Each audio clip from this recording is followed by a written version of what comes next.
Rupal Anandbhai boss આક્ષેપ અમારો અસલમ સમા સામે હે, અસલમ હુસેન સમા.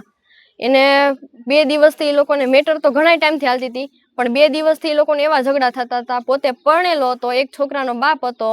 એ કે હું અહીંયા જઈશ મારી ઘરવાળી પાસે. એની મમ્મી અને એની બેન ઘટી ફોન કરીને એમ કહેતી હતી કે તું અહીંયા આવ. એની ઘરવાળી અહીંયા હતી ને કે તું એની પાસે અહીંયા આવ.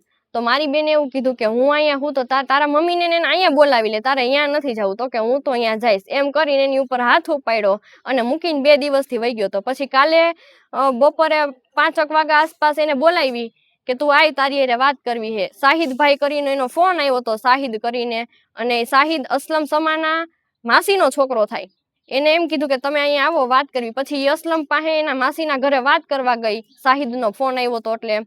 પછી અહીંયા હું વાત થઈ હું નહીં અમને કાંઈ ખબર જ નથી. એને આવીને ગળા ટૂંકો ખાધેલો હે કે એને મારી નાખેલી છે અમને કાંઈ ખબર નથી. જો એ છોકરો કાંઈ વાક ગુનામાં ન હોય, એને આ કાંઈ કરેલ ન હોય તો એ એમ કહે ને કે ક્યાં ગઈ નંદની, ક્યાં. એ ત્યારથી એનો ફોન બોન બધું બંધ આવે છે, કાંઈ ફોન એનો ચાલુ નથી. અમને એવું લાગે છે કે આને હત્યા થઈ હોય. એ લગ્ન નહોતા થયા, પોતે પરણિત હતો એટલે લિવિંગ રિલેશન મૈત્રી કરાર કરેલા હતા. અને જૂના નંદની આનંદભાઈ બોસમિયા એને મૈત્રી કરાર કરેલા હતા.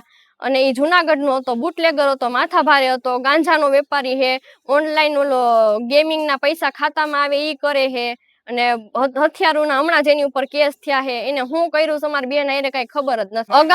અગાઉ એની ઉપર એની અસલમની ઘરવાળી અને અસલમની ઘરવાળીની મમ્મી એ બે થઈ અને એને મારી હતી. એના વાળ કાપી નાખ્યા હતા, માથામાં છરી મારી દીધી હતી, એને ઢીકેન પાટે ઢોરમાર માર્યો હતો એને. ત્યારે અમે કેસ કર્યો તો એની ફરિયાદી અમારી પાસે બધું છે, જે કઈ જોતું હોય છે એ મળી જાય.